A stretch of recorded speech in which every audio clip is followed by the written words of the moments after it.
প্রচন্ড ব্যস্ততায় দিনের বেলা কেউ খেয়ে আর কেউ না খেয়ে আজকের এই মহতি মাহফিলে যারা উপস্থিত হয়েছেন স্বেচ্ছায় সানন্দে স্বতঃস্ফূর্ত ভাবে মনের আনন্দে শুধুমাত্র আল্লাহর কোরআনের দুর্বার টানে প্রবল আকর্ষণে তাদের সকলকে আমার পক্ষ থেকে অভিনন্দন, হৃদয় নিংড়ানো ভালোবাসা এবং শুভেচ্ছা জ্ঞাপন করছি।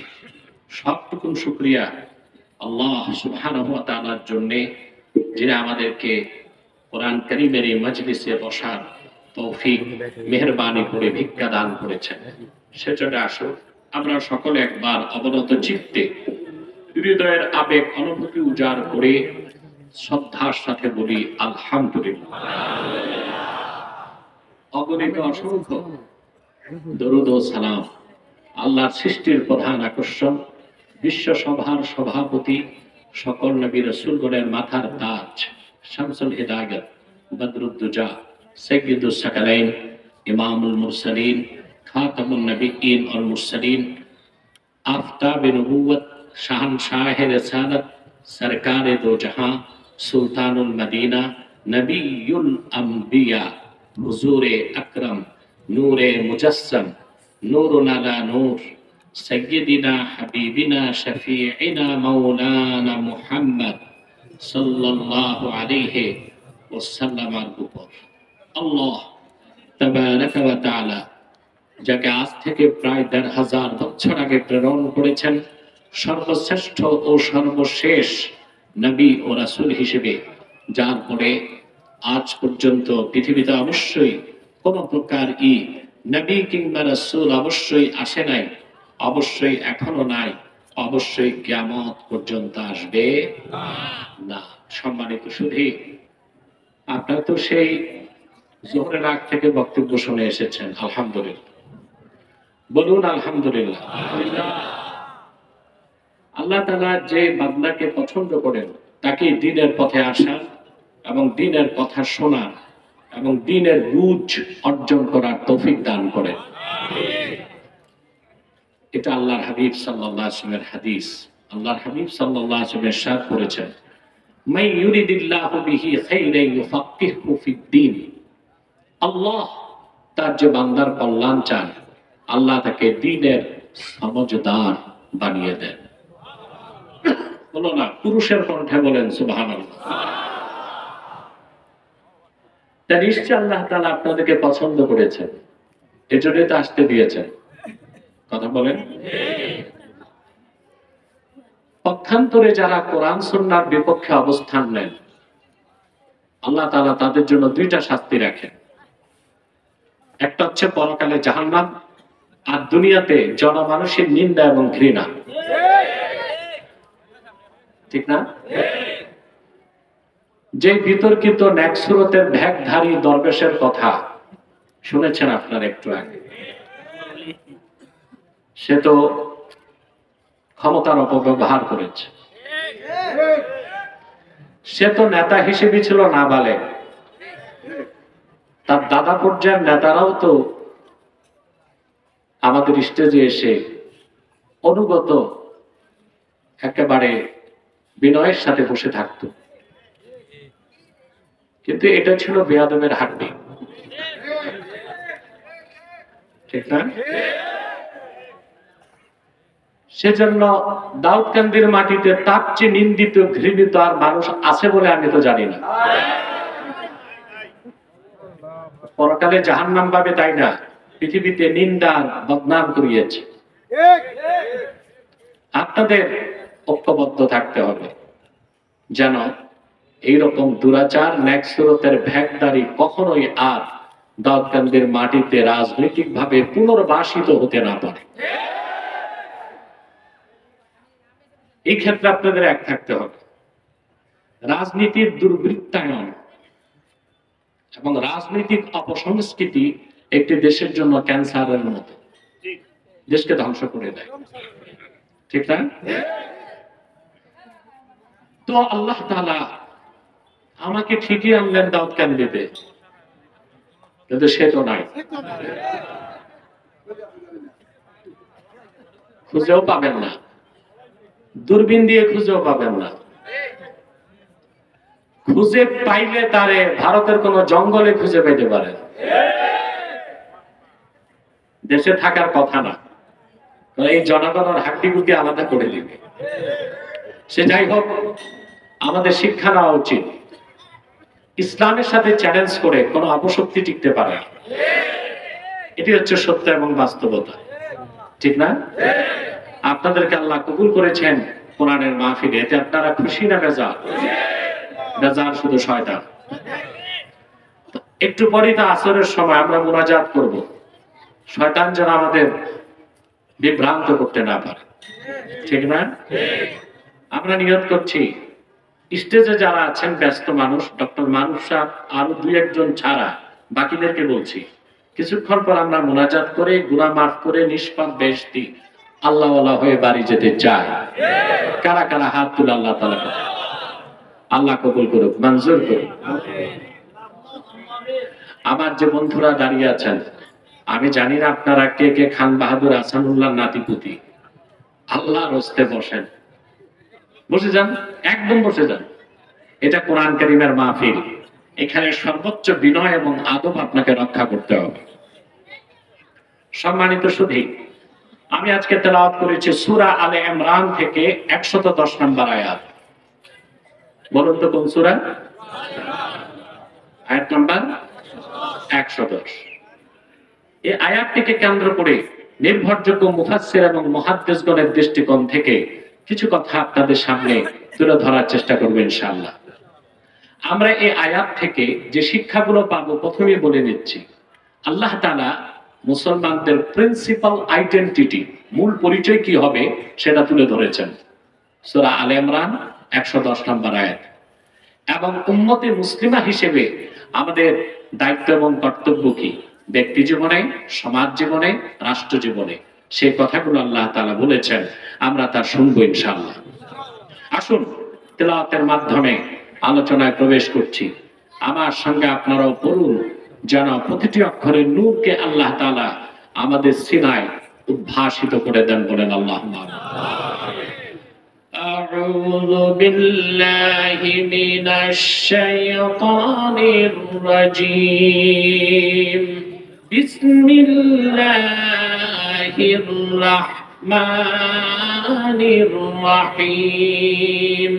কুনতুম খায়রা উম্মাতিন উখরিজাত লিন-নাসি تأمرون بالمعروف وتنهون عن المنكر وتؤمنون بالله ولو آمن أهل الكتاب لكان خيرا لهم منهم المؤمنون وأكثرهم الفاسقون। আল্লাহ তাআলা কোরআনুল কারীমের মধ্যে তার হাবিব মুহাম্মদ সাল্লাল্লাহু আলাইহি সাল্লামের উম্মতকে সম্বোধন করে বলেন, কুনতুম খায়রা উম্মাহ, তোমরাই সর্বশ্রেষ্ঠ জাতি। বলেন সুবহানাল্লাহ। এই ঘোষণা কার? মুসলমান হচ্ছে the best nation in the world। পৃথিবীর সর্বশ্রেষ্ঠ জাতির নাম কি? জোরে বলতে হবে। ঘোষণাটা কার? আমাদের শ্রেষ্ঠত্বের কথা, মহত্বের কথা, পরত্বের কথা আমাদের মালিক নিজে ঘোষণা করেছেন।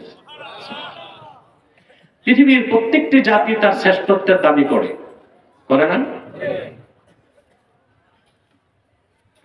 বাঙালি বলবে আমি শ্রেষ্ঠ জাতি, মার্কিনী বলবে আমি শ্রেষ্ঠ জাতি, আর চোরের মার বড় গলা ইংরেজরা বলবে আমরাই শ্রেষ্ঠ জাতি, ঠিক না? ইংরেজরা দাবি করে তারা সভ্য জাতি, কিন্তু তাদের ইতিহাস প্রমাণ দেয় ইংরেজদের চেয়ে অসভ্য জাতি পৃথিবীতে নেই। অপনিবেশিকতা, লুটপাট, সমুদ্রের চুরি, এসব কাজগুলো পৃথিবীর মানুষকে শিখাইছে ইংরেজরাই।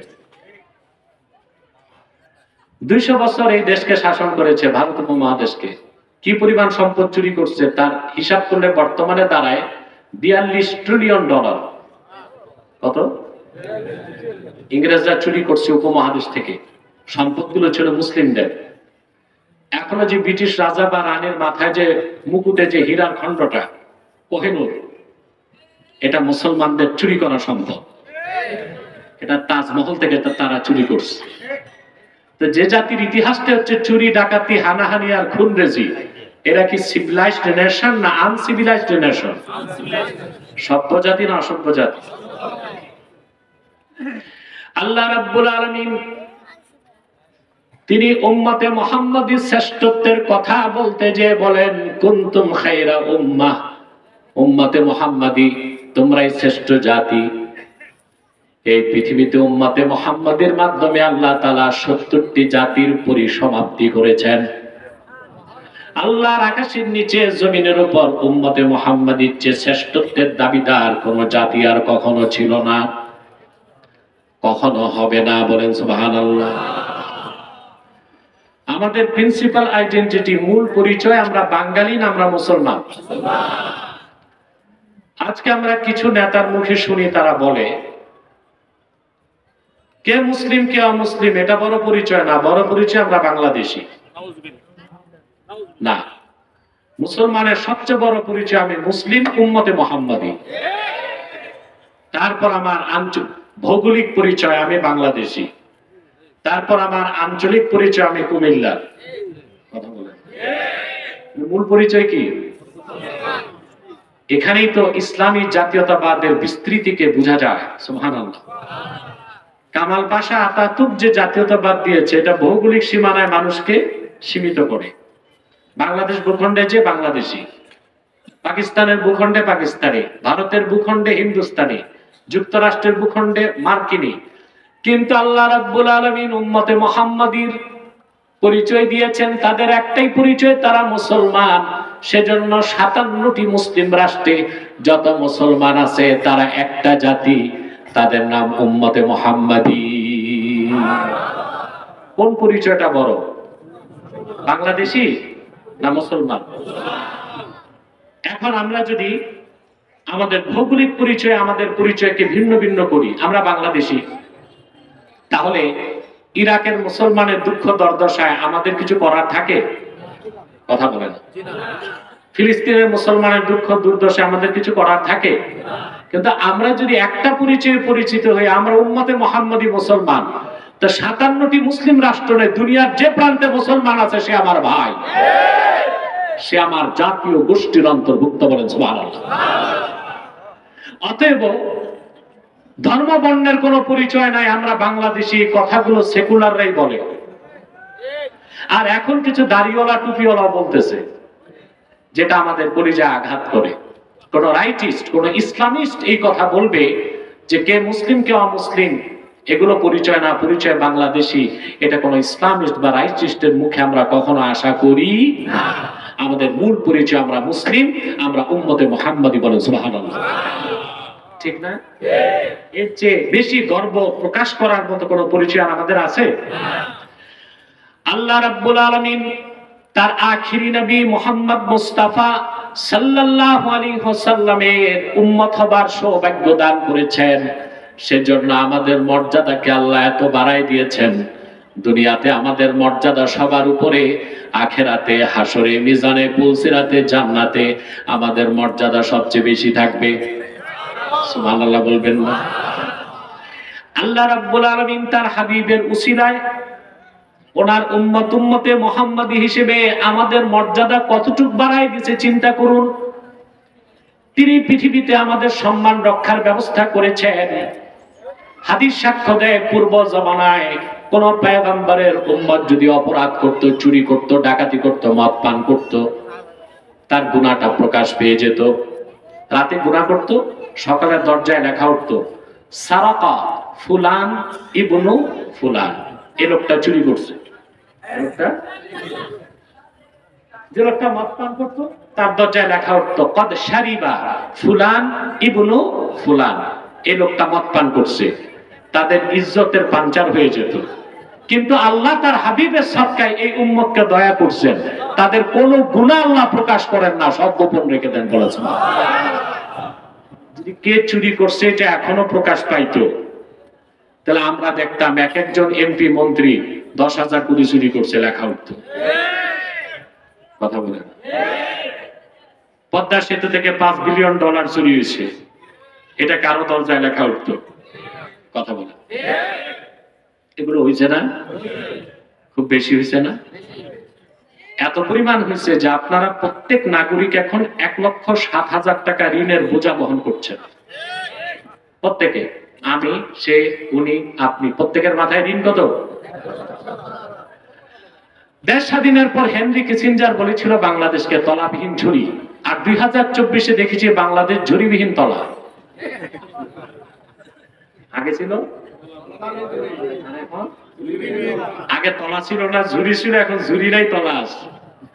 দেশের যে কি অবস্থা আপনারা যারা রাজনৈতিক সচেতন তারা জানেন, কিচ্ছু নাই, শুধুমাত্র হার্ড ইউনিটি, কঠিন ঐক্যের মাধ্যমে এই দেশটাকে আবার রক্ষা করা যায়, ঠিক না?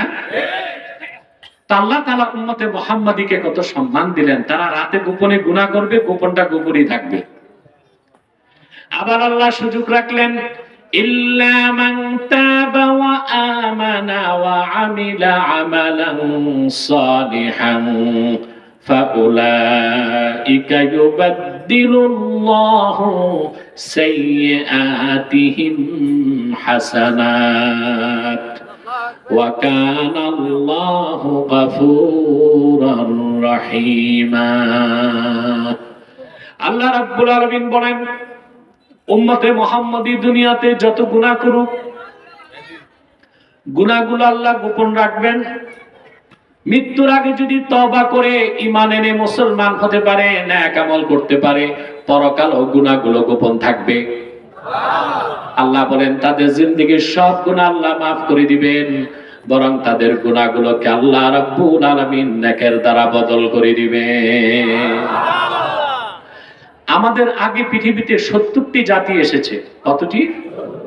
কিন্তু আমরাই শ্রেষ্ঠ জাতি। আমাদেরকে প্রেরণ করে আল্লাহ তাআলা 70টি জাতীয় গোষ্ঠীর সমাপ্তি টেনেছেন। এসেছি আমরা সবার পরে, কিন্তু হাসরে মিজানে পুলসেরাতে থাকবো সবার আগে। আল্লাহর হাবিবের ইরশাদ করেছেন সহিহুল বুখারীর হাদিস, নাহনুল আখিরুনাস সাবিকুন। সুবহানাল্লাহ। আল্লাহর হাবিব বলেছেন আগমনের দিক দিয়ে আমরা পৃথিবীতে সবার পরে এসেছি, কিন্তু মিজানে পুলসিরাতে, হাসরে, কিয়ামতে, জান্নাতে আমরা সবার আগে থাকব। আসছি সবার পরে, কিন্তু পরকালে সবার আগে। সুবহানাল্লাহ বলবেন না? আমি একটা দৃষ্টান্ত দিয়ে থাকি। আপনারা যারা বিদেশ ভ্রমণ করেছেন দেখেছেন প্লেনে ক্লাস থাকে, কি থাকে? ফার্স্ট ক্লাস, বিজনেস ক্লাস, এখন নতুন একটা করছে প্রিমিয়াম ইকোনমি, তারপর ইকোনমি, প্রায় 4টা ক্লাস। কয়টা? প্লেন একটা, ডেস্টিনেশনও একটাই, কিন্তু ক্লাস কয়টা? ফার্স্ট ক্লাসে টিকিট প্রচুর টাকা লাগবে, প্রচুর টাকা। আপনি যদি দুবাই আপ ডাউন করেন ফার্স্ট ক্লাসে 6 লাখ টাকা লাগবে। তারপর বিজনেস ক্লাস, তারপর প্রিমিয়াম ইকোনমি, তারপর ইকোনমি। এখন এয়ারপোর্টে যারা ইকোনমি ক্লাসের যাত্রী, সাধারণ যাত্রী, এরা যায় সবার আগে, 4 ঘন্টা আগে, ঠিক না? ওখানে যে আর বসে কি করবে? মশা মারে। ঢাকা এয়ারপোর্টে প্রচুর মশা, এটা একটা বদনাম আছে। ফার্স্ট ক্লাসের যাত্রী যারা, তারা মাত্র 1 থেকে 1.25 ঘন্টা আগে এয়ারপোর্টে ঢুকে, বুঝলেন? সকল কাজ প্রসেস হওয়ার পর যখন বিমান বোর্ডিং ব্রিজে রিলেট হয়, যাত্রীরা উঠবে, সবার আগে সিরিয়াল ফার্স্ট ক্লাসের যাত্রীদের। ওরা কিন্তু এয়ারপোর্টে আসছে সবার পরে, কিন্তু বিমানে উঠতেছে তারা কি? First class. আর সবার আগে যারা আসছে ইকোনমি ক্লাসের, ওরা সবার পরে সিরিয়াল ধরে দাঁড়িয়ে আছে। উম্মতে মুহাম্মাদী হচ্ছে ভিভিআইপি উম্মত, ফার্স্ট ক্লাস। সুবহানাল্লাহ বলেন। আগমনের দিক দিয়া পৃথিবীতে আমরা এসেছি সবার পরে, কিন্তু হাসরে মিজানে পুলসিরাতে জান্নাতে আমরা থাকবো সবার আগে। সেজন্যই রাসূল করিম সাল্লাল্লাহু আলাইহি সাল্লাম উম্মতকে বলেছেন, নাহনুল আখিরুনাস সাবিকুন, আমরা আগমনের দিক দিয়ে সবার শেষে, কিন্তু আখিরাতে থাকবো সবার আগে। পৃথিবীতে আল্লাহ আমাদের যে সম্মান দিয়েছেন, যে মর্যাদা দিয়েছেন, সুবহানাল্লাহি বিহামদি, সব দিক দিয়া মুসলিম জাতিকে আল্লাহ ফার্স্ট ক্লাস রেখেছেন। পৃথিবীতে 57টি রাষ্ট্র আমাদের। টোটাল ন্যাচারাল অ্যাডভান্টেজেস, প্রাকৃতিক সম্পদ 71% মুসলমানদের পায়ের তলায়। কত? সমস্ত পৃথিবীর মানুষকে আল্লাহ দিয়েছেন মাত্র 29%, 71% আমাদের। কিন্তু আমরা ঐক্যবদ্ধ না থাকার কারণে এগুলো পরাশক্তিগুলো চুরি করে খায়, ঠিক না? আপনারা দেখতেছেন বাংলাদেশ সংখ্যা মুক্ত, আমি তো দেখি না। আমি দেখি একটি গজব থেকে বাংলাদেশ মুক্ত হয়েছে, আরেকটা গজব আসতেছে। সেটা হচ্ছে পশ্চিমাদের কুদৃষ্টি এখন বাংলাদেশের দিকে। এই দেশের খনিজ সম্পদগুলো লুটেপুটে খাওয়া যায় কিনা, সেন্ট মার্টিনে একটা সামরিক বেস করা যায় কিনা, এগুলো বহু আগ থেকে আমি এই দেশের মানুষকে সতর্ক করি। আপনার আমার লেকচার গুলো আগে যারা শুনেছেন তারা দেখেছেন, বলি নাই? সেন্ট মার্টিনের ব্যাপারে জাতিকে সতর্ক করছি 10 বছর আগে। কিন্তু আপনাদের লেডি দেশ ছেড়ে পালাবার 3 মাস আগে বলছে। আমার কথা, আমাদের বক্তব্যগুলো আগে শুনে আমলে নিলেই তো জাতীয় বাঁচে, দেশও বাঁচে, আপনারাও বাঁচেন। এগুলো তো কানে নেন না, শুনতেও চান না, মনে করেন হুজুররা কি রাজনীতি বুঝে নাকি? এটাই ধারণা না? না, কোরআন ও সুন্নাহের ইলম যার সিনায় থাকবে, পৃথিবীর সমস্ত জ্ঞান ও তার শাখা প্রশাখা তার কাছে খুবই সহজ, এটা মনে রাখবে। তাহলে এই পৃথিবীতে আল্লাহ আমাদেরকে সম্পদ দিচ্ছেন, সম্মান দিচ্ছেন, মর্যাদা দিচ্ছেন, সব দিক দিয়ে আমরা শ্রেষ্ঠ। আমাদের শ্রেষ্ঠত্ব, আমাদের মর্যাদা বহুগুণ বেড়ে যাবে হাসর ময়দানে। কিরকম সম্মান আল্লাহ দিবেন? সুবহানাল্লাহ। হাসরে বেহেশতীদের কাতার হবে 120টা। কতটা? আল্লাহর হাবিব ইরশাদ করেছেন, আহলুল জান্নাতি ইশরুনা ওয়া বিআতু সাফিন, হাসর ময়দানে বেহেশতীদের 120টা কাতার হবে। রাসূলুল্লাহ বলেছেন, সামনের 80 কাতার হবে আমার উম্মত, উম্মতে মুহাম্মাদি। বেহেশতীদের কাতার কয়টা হবে? 120টা। আদম থেকে ঈসা পর্যন্ত লক্ষাধিক নবী রাসূলের উম্মত বেহেশতি হবে মাত্র 40 কাতার। আর আল্লাহর হাবিবের উম্মত একাই থাকবে 80 কাতার। সুবহানাল্লাহ। এটার প্রমাণ কি দেখতেছেন? কথা বলেন। আজকে পৃথিবীতে 200 কোটি মানুষ মুসলমান। কত? নাটকীয় ভাবে পৃথিবীর প্রতিটি দেশের জাতি গোষ্ঠীর প্রজনন ক্ষমতা কমে যাচ্ছে, কিন্তু মুসলমানের প্রজনন ক্ষমতা বাড়তেছে। বাংলাদেশ থেকে 117 গুণ বড় হচ্ছে রাশিয়া। কত? পুরা পৃথিবীটা হচ্ছে 51 কোটি বর্গ কিলোমিটার, আর রাশিয়া একাই হচ্ছে 1 কোটি বর্গ কিলোমিটারের বেশি। মানে সারা পৃথিবীর 50 ভাগের 1 ভাগ একটা দেশ রাশিয়া। বাংলাদেশ থেকে কত বড়? 117 গুণ বড়। সেই দেশটার জনসংখ্যা মোটে 14 কোটি, আর আমরা বাংলাদেশে আছি প্রায় 20 কোটি, ঠিক না? এখন মিস্টার পুতিন চিন্তায় পড়ে গেছে, এভাবে জনসংখ্যা কমতে থাকলে তো দেশ হারাবো আমরা। এখন সে রাষ্ট্রীয় ফরমান জারি করছে। বিষয়টা খুব লজ্জাকর, তাও বলছি আমি। পুতিনের নির্দেশ হচ্ছে,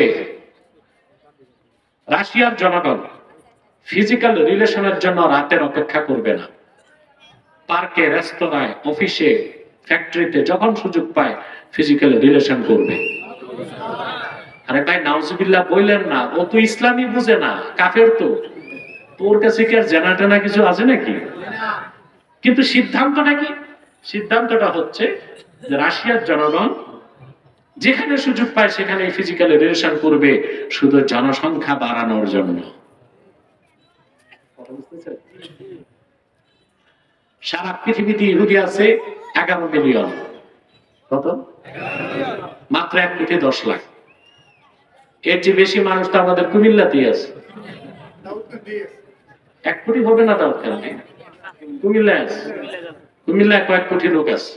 কারণ কুমিল্লা হচ্ছে ডেন্সলি পপুলেটেড এরিয়া, ঘনবসতি, ঠিক না? সারা পৃথিবীতে ইহুদি আছে 1,10,00,000। তাদের সংখ্যা কমে যাচ্ছে। ইসরায়েলের যে কোনো লোক সন্তান নিলে সরকার ভাতা দেয়, আর বাংলাদেশে উল্টো নিয়ম, পরিবার পরিকল্পনা করলে ভাতা দেয়। দেখেন না, বুড়া মানুষ ধরে নিয়ে যায় পরিবার পরিকল্পনার কর্মকর্তারা, বুড়া মানুষকে নাস্তা করায়, জায়গা মতো একটা ইনজেকশন দেয়, পকেটে 3,000 টাকা দেয়। বুড়া তো খুশি, নাস্তাও পাইছে, টাকাও পাইছে। বুড়া জানে না এক ইনজেকশনে তার ফ্যাক্টরি ভিউজ, ঠিক না? আর অন্যান্য দেশে উল্টো টাকা দেয়, কি জন্য? কিন্তু কমে যাচ্ছে।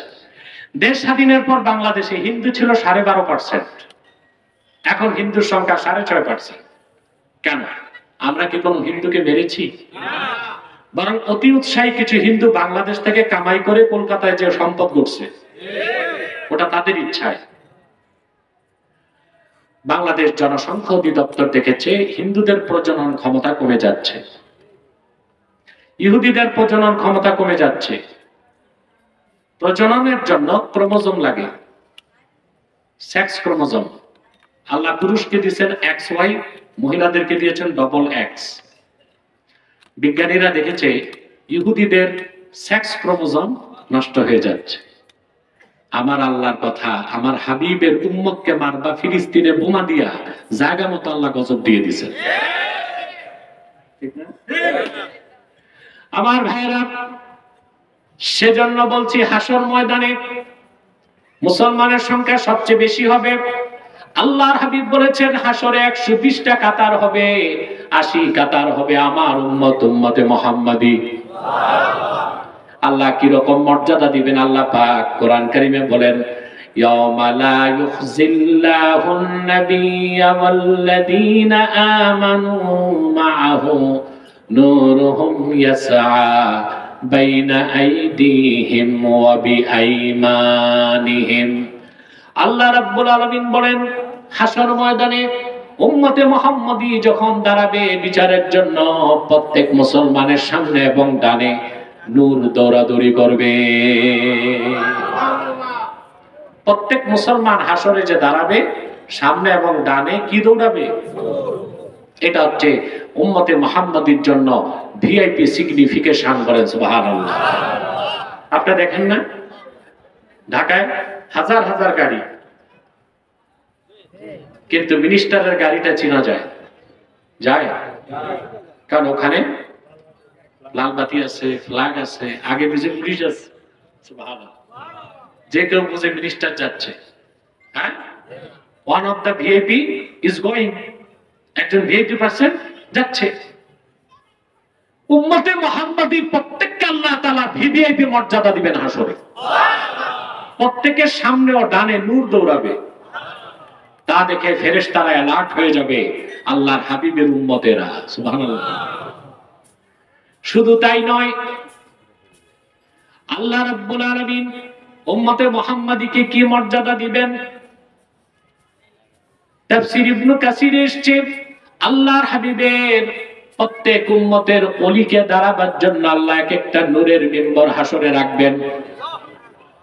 আল্লামা আলুসি রুহুল মানির মধ্যে লেখেন, ফায়ুদাউ লিল মুমিনিনা ইয়াওমা ইদিন কারাসি মিন যাহাবিন ওয়া ইউযাল্লালু আলাইহিমুল গামাম। প্রত্যেক উম্মতে মুহাম্মাদের ঈমানদারকে বসার জন্য হাসরে এক একটা স্বর্ণের চেয়ার আল্লাহ দান করবেন। তাদের মাথার উপর মেঘমালা ছায়া দিবে। 50,000 বছরের বিচারের দিনটা তাদের কাছে মনে হবে আসর থেকে মাগরিব পার হয়েছে। তারপর আল্লাহ তাদেরকে অপমানিত করবেন না, সহজে আমলনামা দেখবেন আর আল্লাহ বেহেশতে পাঠিয়ে দিবেন। যদি আমলনামায় শিরকের গুনাহ আর কুফরের গুনাহ না থাকে। আপনি কি কষ্ট পাচ্ছেন? কথা শোনা যাচ্ছে? তাই তো 40 মিনিট চলে গেছে, আর 10 মিনিট কষ্ট করতে হবে, 15 মিনিট। কি বলেন? প্রস্তুত আছেন না? সম্মানিত সুধী, উম্মতে মুহাম্মাদের হিসাব নেবেন আল্লাহ সহজ। কি নেবেন? খুব সহজ। আল্লাহ রাব্বুল আলামিন কোরআন কারীমে বলেন ফাসাউফা ইউহাসাবু হিসাবান ইয়াসীরা। আল্লাহ তাআলা তার হাবিবের উম্মতের সহজ হিসাব নেবেন। সুবহানাল্লাহ। আল্লাহর হাবিব সাল্লাল্লাহু আলাইহি ওয়াসাল্লাম একদিন ঘোষণা করলেন মান হুসিবা উযিবা, হাসর ময়দানে যার হিসাব নেওয়া হবে তারে আযাব দেওয়া হবে। অর্থাৎ আল্লাহ যার হিসাব ঠিকমতো নেবেন তারে আযাব পেতেই হবে, আল্লাহর হিসাবে কেউ বাঁচতে। এই কথা শুনে আম্মা জান আয়েশা রাদিয়াল্লাহু তাআলা আনহা তিনি আল্লাহর হাবিবকে বললেন, ইয়া রাসূলুল্লাহ সাল্লাল্লাহু আলাইহি ওয়াসাল্লাম, আপনি বলছেন আল্লাহ যার হিসাব নেবে তার আযাব পেতে হবে, আল্লাহ তো বলেছেন ফাসাউফা ইউহাসাবু হিসাবান ইয়াসীরা। আপনি যেতে চাচ্ছেন? জি। কি আমাদের না না না না না ব্যস্ত, আপনি দোয়া করে দেবেন ইনশাআল্লাহ। সম্মানিত সুধী, আদব রক্ষা করে বসেন, মাথাটাও নাড়বেন না। আর যারা দাঁড়িয়ে আছেন বসেন, বসেন, এক সেকেন্ডে বসেন। বারবার আমি বলবো না, এটা কোরআন কারীমের মাহফিল, এখানে সর্বোচ্চ আদব রক্ষা করতে হবে, ঠিক না? আল্লাহকে আমাদের হিসাব কঠিন নিবেন না সহজ নিবেন? এত আস্তে বললে হবে না, সহজ নিবেন। কিন্তু বুখারী শরীফের হাদিস, আল্লাহর হাবিব সাল্লাল্লাহু আলাইহি ওয়াসাল্লাম বলেছেন মান হুসিবা উযিবা, যার হিসাব নেওয়া হবে তারে শাস্তি পেতে হবে। যার হিসাব নেওয়া হবে তাকে শাস্তি পেতে। এটা শুনে আম্মা জান আয়েশা রাদিয়াল্লাহু তাআলা আনহা বলেন, ইয়া রাসূলুল্লাহ সাল্লাল্লাহু আলাইহি সাল্লাম, আল্লাহ না বলেছেন ফাসাউফা ইউহাসাবু হিসাবান ইয়াসীরা, আল্লাহ আপনার উম্মতের সহজ হিসাব নেবেন, আর আপনি বলতেছেন হিসাব আল্লাহ ধরলে শাস্তি পেতে হবে। আম্মা জান আয়েশা বুঝেন এই কথাটা। আল্লাহর হাবিব বললেন, রে আয়েশা, ফাসাউফা ইউহাসাবু হিসাবান ইয়াসীরা, তার মানে হচ্ছে আল্লাহ আমার উম্মতের নামে মাত্র একটা হিসাব দেখাবেন। আল্লাহ সহজে তাদের ব্যস্ত দিবেন, কিন্তু মান্য কিসা উযিবা, আল্লাহ যদি কারো হিসাব ধরেন তারে শাস্তি পেতে হবে। হিসাব নেওয়া এক জিনিস আর হিসাব ধরা আরেক জিনিস। আল্লাহ আমাদের হিসাব ধরবেন না হিসাব নিবেন? আর যদি হিসাব ধরেন আমরা ধরা। আমি আমার ছাত্রদের বুখারী শরীফ পড়ানোর সময় উদাহরণটা এইভাবে দিয়ে থাকি। মনে করুন আমি আমার ছাত্রকে 1000 টাকা দিলাম, কত বললাম এই জিনিসগুলো নিয়ে আস, বুঝতেছেন? কারণ সে আসার পর আমি হিসাব দিলাম, হিসাব দাও, তো সে বলল হুজুর এটা 200 টাকা, এটা 200 টাকা, এটা 250 টাকা, 50 টাকা নাস্তা, ভাড়া 30 টাকা। আমি বললাম ঠিক আছে, এটা হিসাব নিলাম। আবার ছাত্র আসার পর আমি খাতা কলম নিয়ে বসছি, বলো কোনটা কত, ভাউচার দেখাও। কথা বলে না, ছাত্র ধরা খাবে কিনা? তাহলে হিসাব নেওয়া এক জিনিস, হিসাব ধরা। আল্লাহ তার হাবিব সাল্লাল্লাহু আলাইহি সাল্লামের উম্মত হিসেবে আমাদের দয়া করবেন, হিসাব আমাদের ধরবেন না, নামে মাত্র হিসাব নেবেন, আর আমাদেরকে তিনি বেহেশতের পথে আগায় দিবেন। সুবহানাল্লাহ। সেজন্য বলি আমার ভাইয়েরা, আমি বাংলাদেশি না মার্কিনী, আমার জাতীয় পরিচয় কি, বর্ণ কি, বংশ কি, এর কোনো মূল্য নাই। আমাদের সবচেয়ে বড় পরিচয় আমরা উম্মতে মুহাম্মাদি মুসলমান। সুবহানাল্লাহ বলবেন। আপনি কি মুসলিম পরিচয় বাদ দিতে পারবেন? মাইকের অবস্থা তো 12টা বেজে আছে, সাউন্ডটা ক্লিন করো। এই মাইকম্যান, সাউন্ডটা ঠিক করো।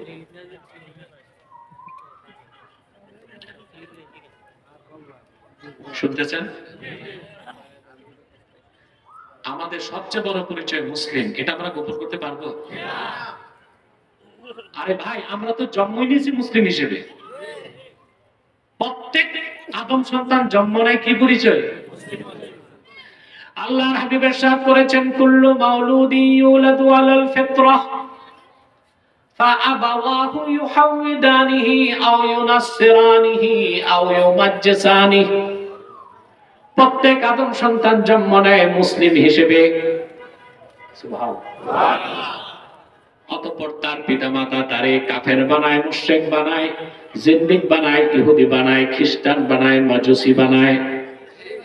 তাহলে জন্মসূত্রে আমরা কি ঈমান এনে কি মুসলিম। মৃত্যুর সময় আমাদের পরিচয় কি? কথা বলেন। আপনারা যে জানাজা নামাজ পড়বেন, দোয়া করেন না লিহাজাল মাইয়িত? কথা বলেন। দোয়াতে বলেন না মুসলিম মুসলিমা মুমিন মুমিনা? না সেখানে আমাদের কোনো গোত্রীয় পরিচয় থাকে, রাজনৈতিক পরিচয় থাকে, ভৌগোলিক পরিচয় থাকে, সাংস্কৃতিক পরিচয় থাকে, না পরিচয় একটাই মুসলমান? তারপর কবরের পরিচয় কি? তিনটা প্রশ্ন কবরে হয়। কয়টা? মান রাব্বুক, তোমার রবকে। ওমা দীনুক, দিন কি? ইসলাম। তো পরিচয় কি দিলাম? মুসলিম। না বলবেন আমি অমুক দল করতাম, আমি বাংলাদেশি ছিলাম। তাহলে আমাদের ধর্ম বর্ণ বড় পরিচয় না, এই কথা ঠিক না ভুল? আমাদের সবচেয়ে বড় পরিচয় আমরা মুসলিম। এর চেয়ে বড় পরিচয় আমাদের আর কিছু হতে। তারপর আমাদের পরিচয় হতে পারে বাংলাদেশি, তারপর বংশীয় পরিচয় হতে পারে চৌধুরী, পাটোয়ারি, তালুকদার।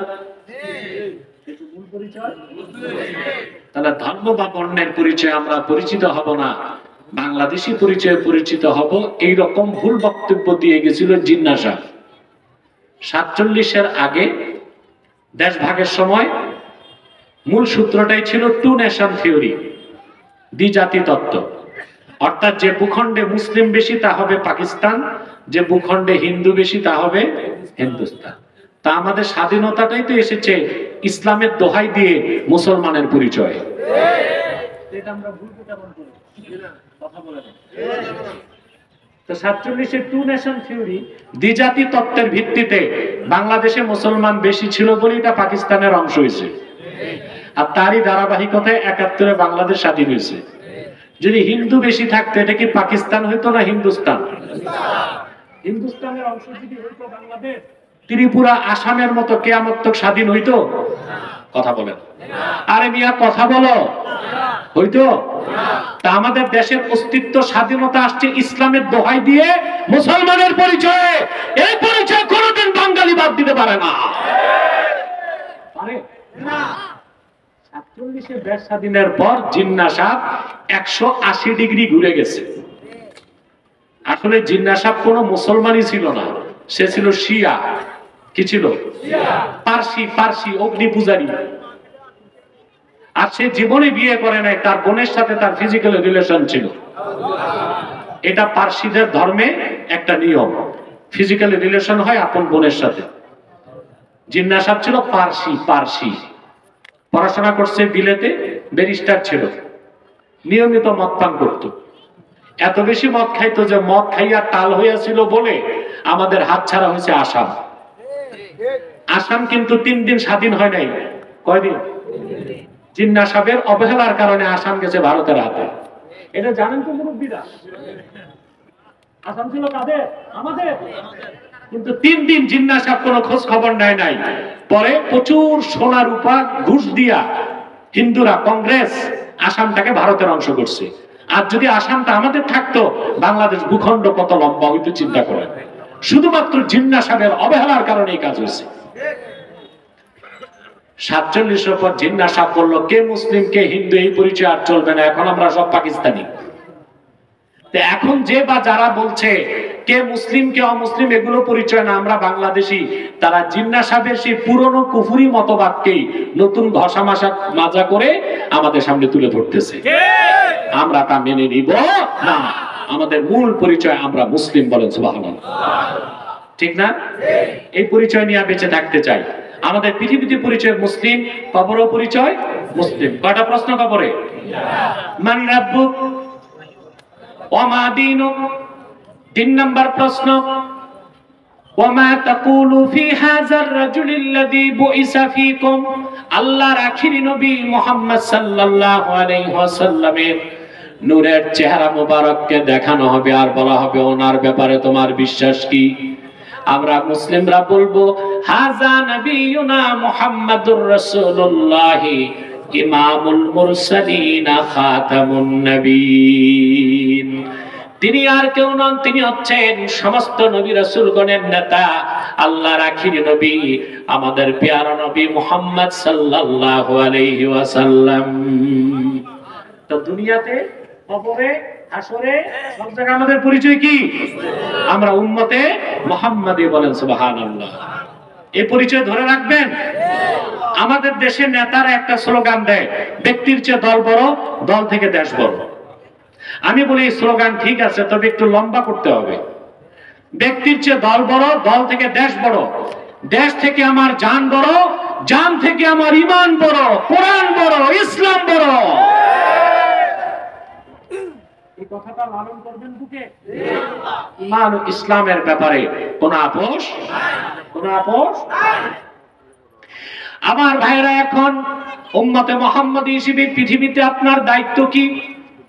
আল্লাহ বলতেছেন, তা'মুরুনা বিল মারুফ ওয়া তানহাউনা আনিল মুনকার, সৎ কাজে তোমরা আদেশ করবে, অসৎ কাজে বাধা দিবে। সৎ কাজে, অসৎ কাজে। এখন এটা কোন দল করবে?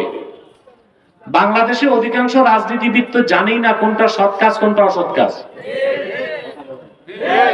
এখন যে দল বা গোষ্ঠীর জানাই নাই সৎ কাজ কোনটা, অসৎ কাজ কোনটা, তারা কি সৎ কাজে আদেশ, অসৎ কাজে নিষেধ করতে পারে? পারবে?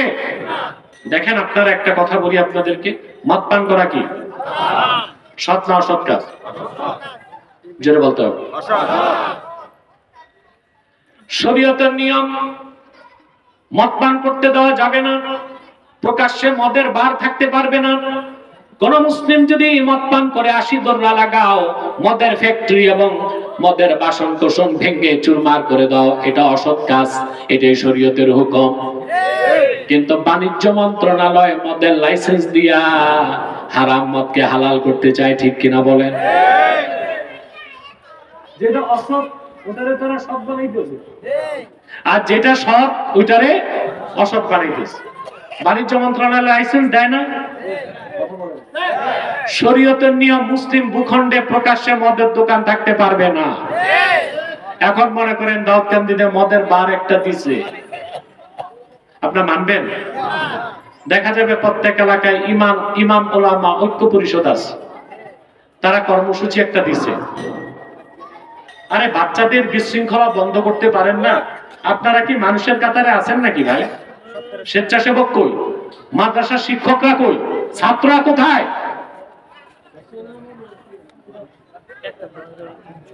যাও সরিয়ে দাও এদেরকে। আমি যে মাদ্রাসায় আসলাম, মাদ্রাসার শিক্ষকরা কোথায়? সারা মাদ্রাসা কি 3 জন শিক্ষক নাকি? বাকিরা কই?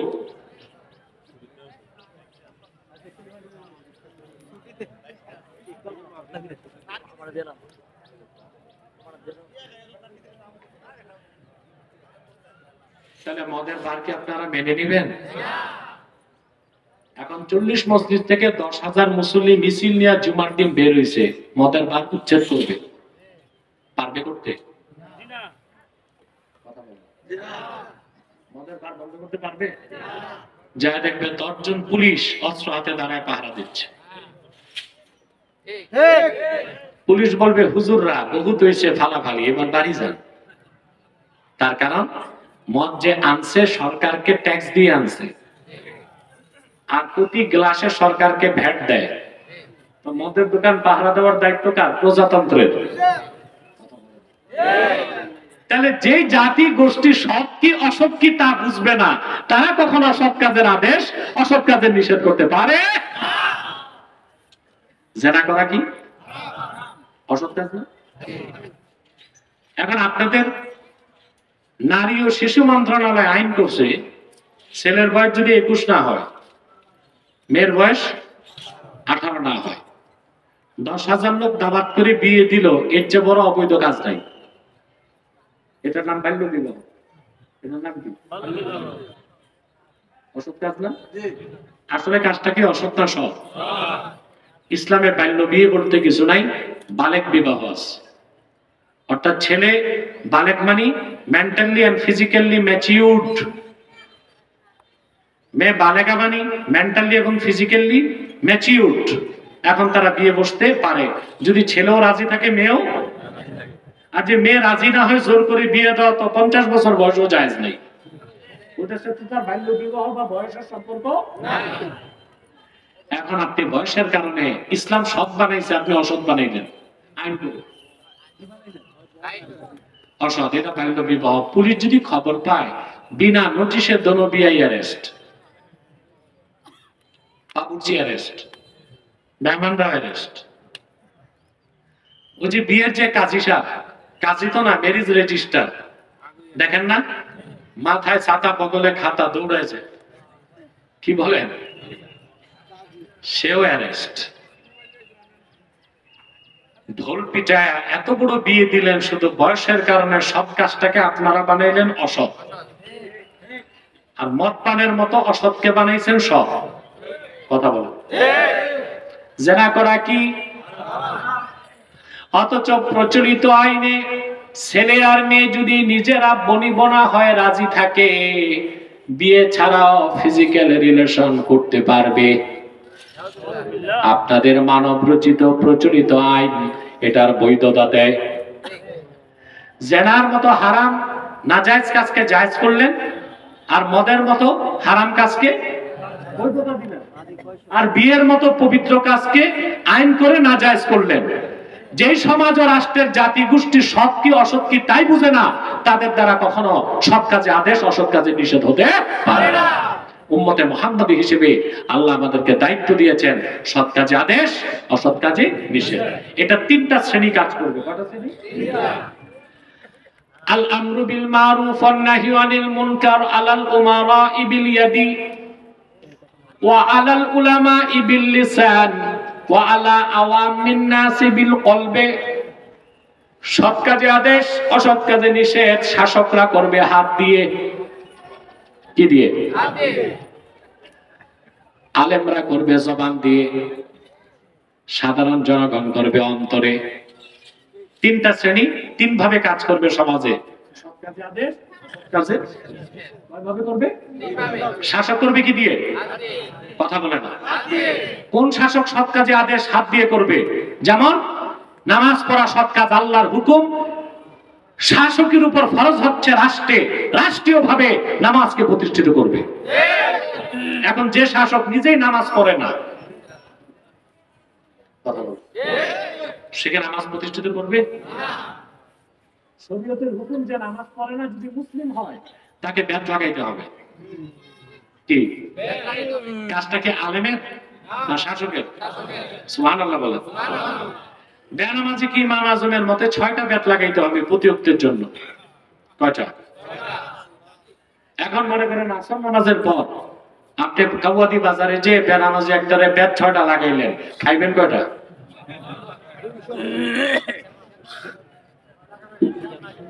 এলাকার চেয়ারম্যান সাহেব যদি ব্যাট লাগায়, তার চেয়ারম্যানই থাকবে? পীর সাহেবের পিরালি থাকবে? আরে ভাই, কোন এমপিও যদি বেনামাজিরা 6টা ব্যাট লাগায়, সংসদে বলবে এটা আফগানিস্তান থেকে আসছে, মৌলবাদী, ওরে বাইর করো এমপিগিরি থেকে। কথা বলো। কিন্তু রাষ্ট্র যদি নীতি নির্ধারণ করে বেনামাজিকে শাস্তি দিবে নামাজ প্রতিষ্ঠার জন্য, তখন কি নামাজের সময় বেনামাজি অফিস আদালত বাজারে খুঁজে পাওয়া যাবে? তাহলে সৎ কাজে আদেশ, অসৎ কাজে নিষেধ শাসক করবে কিসে? কিসে? ওয়া আলাল উলামা'i বিল লিসান। আলেমদের কাজ হচ্ছে সৎ কাজে আদেশ, অসৎ কাজে নিষেধ ওয়াজ নসিহতের মাধ্যমে করবে। এটা সৎ, এটা অসৎ, মানুষকে বুঝাবে। ওলামায়ে কেরামের যে কাজ ওয়াজ নসিহতের মাধ্যমে কোনটা সৎ কোনটা অসৎ মানুষকে বোঝানো, তাও কি আলেমরা 100% দায়িত্ব পালন করতেছে? সম্ভব হচ্ছে? কিভাবে হবে ভাই? আপনার দেশে 3.5 লক্ষ মসজিদ থাকলে অধিকাংশ মসজিদ কমিটির সভাপতি সুদখোর, সেক্রেটারি ঘুষখোর।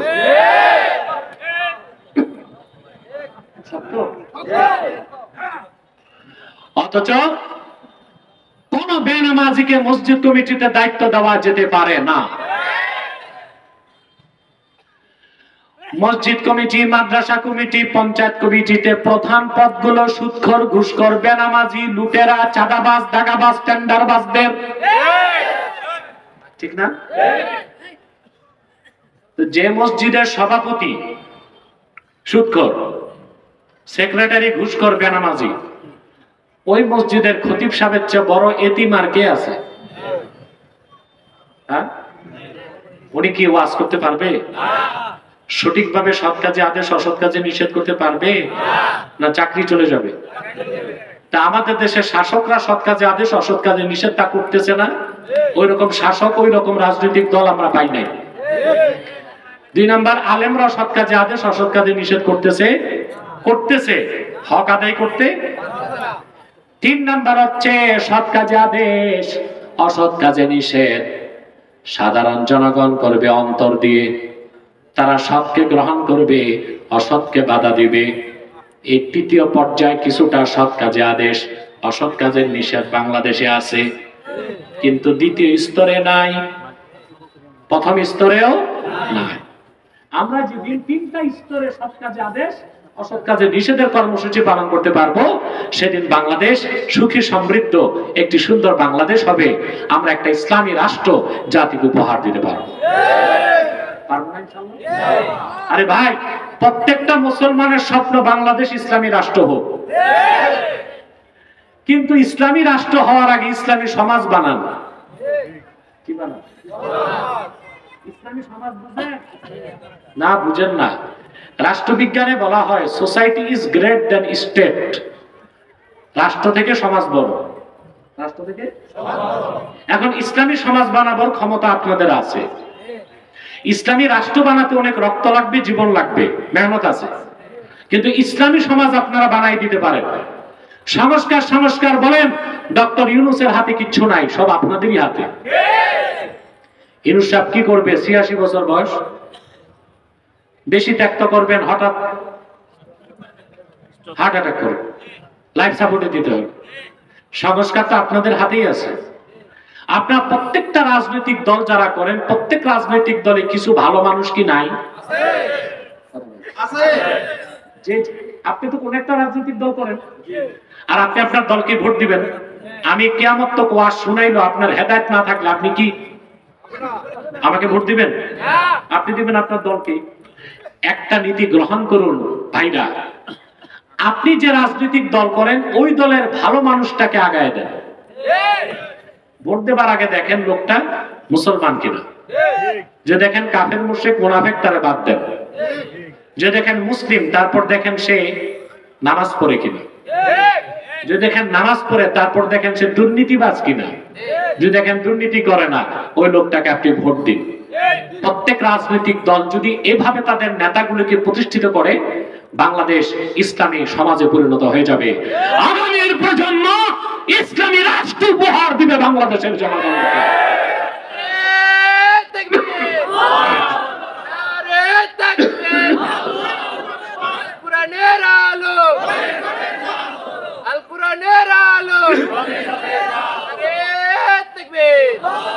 আল্লাহ আমাদেরকে কবুল করুক, আল্লাহ আমাদেরকে মঞ্জুর করুক, বলুন আল্লাহুম্মা আমিন। আমরা সৎ কাজে আদেশ, অসৎ কাজে নিষেধ, এই কর্মসূচিগুলো পালন করব ইনশাআল্লাহ। এরপরে আল্লাহ রাব্বুল আলামিন বলেন, ওয়ালাউ আমানা আহলুল কিতাবি লাকানা খায়রাল লাহুম। এ মিয়া উঠছো কেন? বসো। এতগুলো মানুষ একসাথে মুনাজাত করবে, এটা সৌভাগ্য। এটা তো তোমার জীবনের শেষ মুনাজাত হতে পারে। এই মুনাজাতে আমাদের গুনাহ মাফ হতে পারে। আর 10 মিনিট কষ্ট যদি না করো, কিসমত তো নষ্ট হইতে পারে। আয়াতের বাকি অংশটা সংক্ষিপ্ত ব্যাখ্যা করছি। ওয়ালাউ আমানা আহলুল কিতাবি লাকানা খায়রাল লাহুম মিনহুমুল মুমিনুনা ওয়া আকসারুহুমুল ফাসিকুন। আল্লাহ পাক বলেন, যদি আহলি কিতাবের লোকজন ঈমান আনতো, এটা তাদের জন্য খুবই ভালো হতো। আহলে কিতাব কারা আমরা কিন্তু বুঝি না। আমরা মনে করি ইহুদি খ্রিস্টানরাই আহলে কিতাব নাকি? এজন্য বাংলাদেশ থেকে আমেরিকা যায় মুসলমান খ্রিস্টান মেয়ে বিয়ে করে, জিজ্ঞেস করলে বলে সে তো আহলে কিতাব খ্রিস্টান। আবার আপনাদের নেত্রী তার ছেলের ইহুদি মেয়েও বিয়ে করেছিল, জিজ্ঞেস করার পর বলছিল সে তো আহলে কিতাব। তার মানে ইহুদি খ্রিস্টান আহলে কিতাব না। আহলে কিতাব কারা? আল্লামা বদরুদ্দিন আইনি উমদাতুল কারিতে লিখেছেন, আল্লাযীনা সাদ্দাকু বিত-তাওরাতি ওয়াল ইনজিল, তারা যারা মুসার উপর অবতীর্ণ তাওরাত কিতাবকে বিশ্বাস করে, ঈসা নবীর উপর অবতীর্ণ ইনজিল কিতাবকে বিশ্বাস করে, তাদেরকে বলা হয় আহলে কিতাব। কিন্তু আহলে কিতাবরা মুসলমান নয়, কাফের, যতক্ষণ না তারা নবীজি মুহাম্মদ সাল্লাল্লাহু আলাইহি ওয়াসাল্লামের দ্বীনকে গ্রহণ না করবে। প্রথম কথা, আহলে কিতাবরা মুসলমান না, অমুসলমান, অমুসলিম। দ্বিতীয় কথা, ইহুদি খ্রিস্টানরা আহলে কিতাব না। আহলে কিতাব কারা? আল্লাযীনা সাদ্দাকু বিত-তাওরাতি ওয়াল ইনজিল, যারা তাওরাত বিশ্বাস করে, ইনজিল বিশ্বাস করে, তারাই কি? কথা বলে না। এখন পৃথিবীতে তাওরাত নামে কিছু আছে? ইনজিল নামে কিছু আছে? আহলে কিতাবও নাই, আছে শুধু ইহুদি, শুধু খ্রিস্টান। কথা বলে না। কিন্তু আহলে কিতাবের মেয়েকে বিয়ে করা যাবে, অমুসলিম হলেও। ইহুদি খ্রিস্টানের মেয়েকে কি বিয়ে করা যাবে? তাহলে আমাদের বুঝতে হবে আহলে কিতাব কারা। আহলে কিতাব পৃথিবীতে এখন কেউ নাই। এই আহলে কিতাব ছিল মদিনা মুনাওয়ারার ইহুদিরা। কারা? আল্লাহ বলেন তারা যদি ঈমান আনতো তাহলে তাদের জন্য খুব কল্যাণ হতো। কিন্তু মদিনা মুনাওয়ারাতে যত ইহুদি ছিল সবাই মনে প্রাণে বুঝতে পেরেছিল মুহাম্মদ সাল্লাল্লাহু আলাইহি ওয়াসাল্লাম আল্লাহর আখিরি নবী, কিন্তু তারা ঈমান আনে না। ইহুদি জাতিটা এমন একটা পোড়া কপাল জাতি যে এটা ভাষায় প্রকাশ করার মতো না। হাদিস শরীফে এসেছে, আমাদের একজন আম্মাজান ছিলেন, ওনার নাম সাফিয়া। কি নাম? সাফিয়া। ওনার বাড়ি ছিল খায়বারে। খায়বার হচ্ছে মদিনা মুনাওয়ারা থেকে 170 কিলোমিটার দূরে। খায়বার, খায়বার। ওখানে ইহুদিদের বড় আলেম ছিল হুয়াই ইবনু আখতাব। কি নাম? ওনার মেয়ে ছিল হযরত সাফিয়া রাদিয়াল্লাহু তাআলা আনহা। তা আমি হাদিসে পড়ার পর খুব শখ ছিল খায়বার দুর্গটা দেখব। এখনো 1500 বছর আগের ইহুদিদের দুর্গ ওই রকমই আছে। তা আমি মসজিদ নববী সাল্লাল্লাহু আলাইহি ওয়াসাল্লাম থেকে গাড়িতে উঠলাম, মাত্র 2 ঘন্টা লাগছে 170 কিলো যাইতে। আমি যে ঘুরে দেখলাম খায়বার দুর্গ, কোথায় যুদ্ধ হয়েছে, ইহুদিরা কিভাবে হারছে, সব ইতিহাস তো আমার জানাই ছিল। রাসূলুল্লাহ সাল্লাল্লাহু আলাইহি ওয়াসাল্লাম ফজরের আগ মুহূর্তে খায়বারকে অবরোধ করেছিলেন। ফজরের পর খায়বার বিজয় হয়েছে। হযরত সাফিয়া রাদিয়াল্লাহু তাআলা আনহা ইহুদি নেতার মেয়ে হিসেবে বন্দী হলেন। হযরত সাফিয়া আল্লাহর হাবিবের কাছে দরখাস্ত পাঠালেন, ইয়া রাসূলুল্লাহ, ইয়া হাবিবাল্লাহ, আমি আল্লাহর জলিলুল কদর পয়গম্বর হারুনের বংশধর। সুবহানাল্লাহ কইবেন।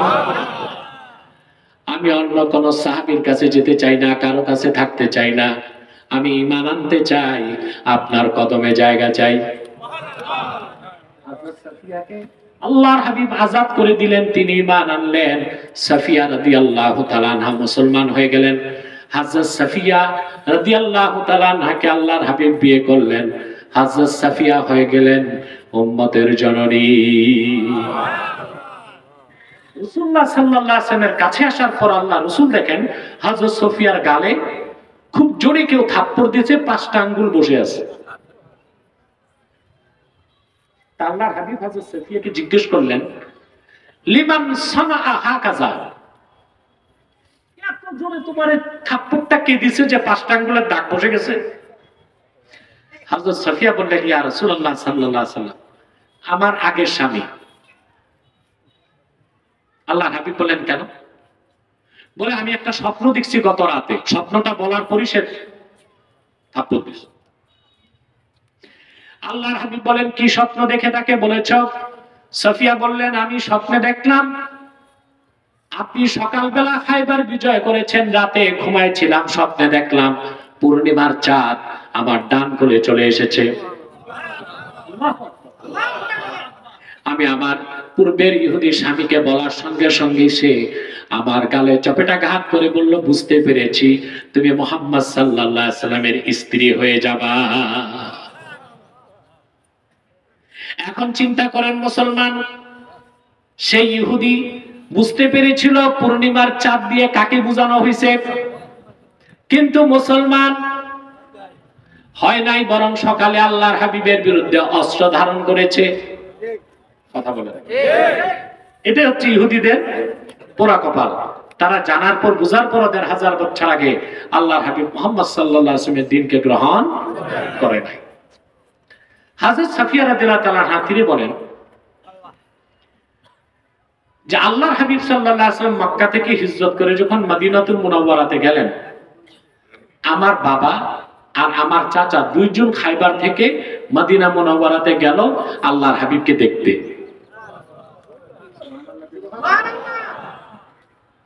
এখন মদিনা মুনাওয়ারা থেকে ফিরে আসার পর দেখি আমার বাবার মুখটাও কালো, চাচার মুখটাও কালো। ফিসফিস করে কি যেন কয়, আমারে শুনতে দেয় না। আমি কান পেতে শুনলাম আমার বাবা আমার চাচা আমার বাবাকে বলতেছে আহুয়া হুয়া আল্লাহু আকবার। মদিনা মুনাওয়ারায় মুহাম্মদ সাল্লাল্লাহু আলাইহি সাল্লামকে দেখে আসলাম, উনি তো আল্লাহর আখিরি নবী, ওনার কথাই কি আমাদের তাওরাত কিতাবে বলা হয় নাই? আমার বাবা তখন জবাব দিল, মুসার মালিক আল্লাহর কসম, মুহাম্মদ সাল্লাল্লাহু আলাইহি সাল্লাম উনি আল্লাহর আখিরি নবী, ওনার কথাই তো তাওরাতে বলা হয়েছে। কিন্তু হুয়াই বিন আখতাব মুসলমান হয় নাই, তার ভাইও মুসলমান হয় নাই। সেজন্য আল্লাহ বলেছেন, ওয়ালাউ আমানা আহলুল কিতাবে লাকানা খাইরাল লাহুম, আহলে কিতাবের মানুষগুলো যদি মুসলমান হইতো তাদের জন্য কতই না ভালো হতো।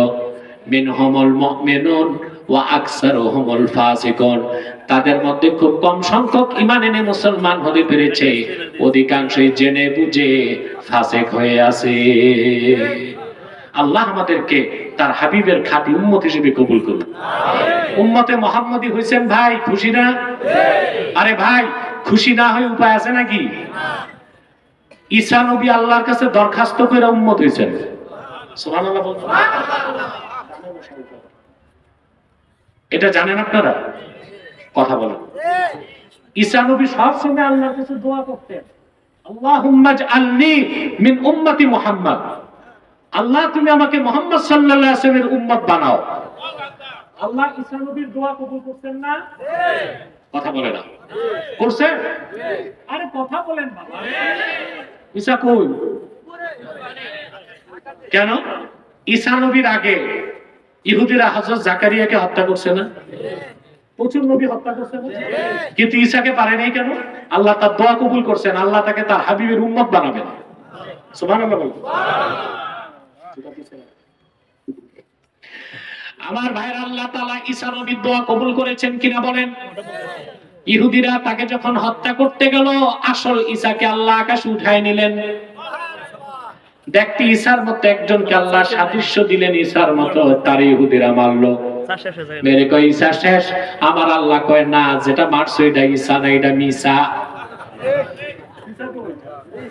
আকাশে কিয়ামতের আগে দামেস্কের জামে মসজিদের ছাদে আল্লাহ তারে নামাবেন। আল হাবিবিল ফাতাওয়ায় ইমাম সুয়ুতি লেখেন, দুইজন ফেরেশতার কাঁধে ভর দিয়ে ঈসা নবী নামবেন। নামবেন কোথায়? দামেস্কের জামে মসজিদের পূর্ব পাশের মিনারায়, আর মিনারা থেকে নিজে হেঁটে নিচে নামবেন। এখন প্রশ্ন আসে না, আকাশ থেকে ছাদ পর্যন্ত দুই ফেরেশতার উপর ভর করে নাই না, বাকিটা সিঁড়িতে নামার দরকার কি? এখানে একটা শরিয়ত আর একটা মারিফা। সে ভিন্ন আলোচনায় আমি আর যাচ্ছি না। ইমাম মাহদি থাকবেন দামেস্কের জামে মসজিদের ভিতরে, আসরের আজানও হয়ে যাবে, একামত হয়ে যাবে। লোকজন বলবে হুজুর নামাজ পড়ান। হযরত ইমাম মাহদি বলবে না, খবর পাইছি আমার ভাই ঈসা নামছে, আসলে একসাথে আসর নামাজ পড়বো। হযরত ঈসা রুহুল্লাহ মসজিদের ভিতরে ঢুকবেন।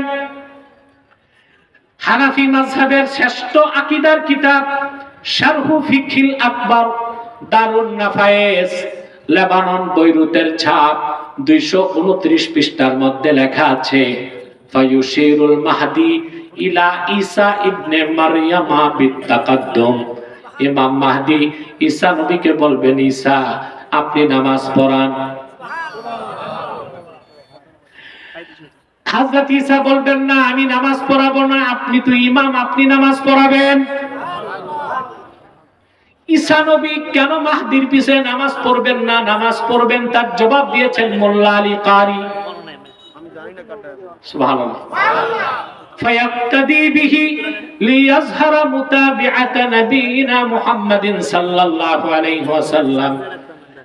হযরত ঈসা মাহদির পিছে নামাজ পড়ে এটার প্রমাণ দিবেন জগৎবাসীরে, আমি এখন আর বনি ইসরায়েলের নবী হিসেবে আসি নাই, আমি উম্মতে মুহাম্মদী পরিচয়ে এসেছি। শেষ কথা বলে যাই, দাউদকান্দিবাসী, তোমার দলটা যেন তোমার কাছে বড় না হয়, ব্যবসা চাকরি ধান্দা যেন বড় না হয়, সবকিছুর চেয়ে প্রিয় আমাদের ঈমান ও ইসলাম।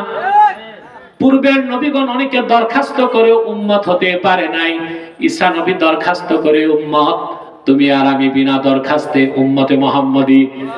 সেজন্য দলের কারণে, নেতার কারণে, মতাদর্শের কারণে আর কিছু মাল পানি পকেটে ঢুকলে ঈমান আর ইসলামের কথা মনে থাকে না। অতএব আমাদের প্রিন্সিপাল আইডেন্টিটি এটাই আমাদের বুকে থাকবে, আমরা মুসলমান, উম্মতে মুহাম্মদী।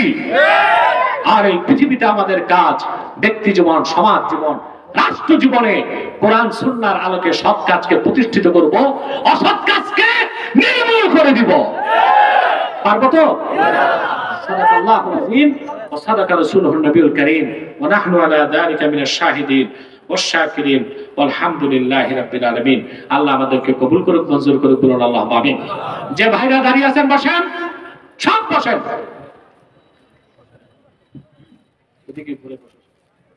সম্মানিত সুধী, আমি আর আপনাদের কষ্ট দিচ্ছি না, অনেক কষ্ট করছেন আপনারা। কাওয়াদি মাদ্রাসা কর্তৃপক্ষ, এলাকাবাসীকে আমি ধন্যবাদ জানাই, যারা এত সুন্দর দিনের বেলা মাহফিলটা করছে। রাতে মাহফিল করা সহজ, কিন্তু দিনে করা খুব কঠিন। কিন্তু আলহামদুলিল্লাহ 2014 সাল থেকে আমি করতেছি সারা দেশে দিনে। আর আপনারা জানেন আমার বাপ দাদা পূর্বপুরুষ জনপুরি পীর সাহেবগণ দিনেও মাহফিল করতেন, ঠিক না? আমার দাদা হুজুর, আব্বা হুজুর আসর টু মাগরিব ওয়াজ করতেন, জোহর থেকে আসর করতেন, রাতে তারা কম ওয়াজ করতেন। তা আমি ব্যস্ততার কারণে দিনেও করি, রাতেও করি। যেমন আজকে রাতে আমার প্রোগ্রাম 14 গ্রাম, বুঝতে পারছেন? তা আমাকে রিটার্ন ব্যাক করতে হবে আব্বাসী মঞ্জিল, আবার গাড়িতে যেতে হবে, ওটা অনেক আগে, 2 বছর আগের প্রোগ্রাম। যে প্রোগ্রামগুলো হঠাৎ নেই, সুযোগ থাকে না, ওগুলোই দিনে দেই। আর দিনে গাড়িতে এসে তো আর সম্ভব হয় না। আব্বাসী মঞ্জিল থেকে চিটাগাং রোড আসতে মাঝে মধ্যে 1.5 ঘন্টা লাগে, ইপিজেড এর যান। তো চিটাগাং রোড আসতে যাইতে 3 ঘন্টা তো গেল, আবার দাউদকান্দিকে নিয়ে আসি।